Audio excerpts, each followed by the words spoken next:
তোর স্বামীকে আমি আগামীকাল কি বিয়ে করব, তারপর বাসর ঘরে তোর চোখের সামনে দিয়ে বসে যে বাসর করব, দেখি তুই আমার কি করতে পারিস। তুই এভাবে বলিস না, তুই আমারে আমার সংসারটা ভিক্ষা দেব প্লিজ। আই তুই কি সংসার সংসার করতেছিস? হ্যাঁ, এত বেহায়া কেন তুই? যা এখান থেকে, যা।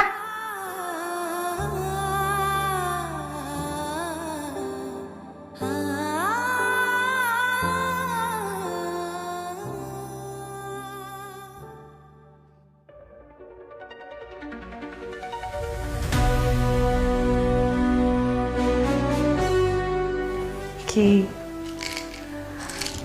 বাসর ঘরের দুধ মজা না? হ্যাঁ, গরম গরম দুধ খাইতে খুব মজা লাগছে না? হ্যাঁ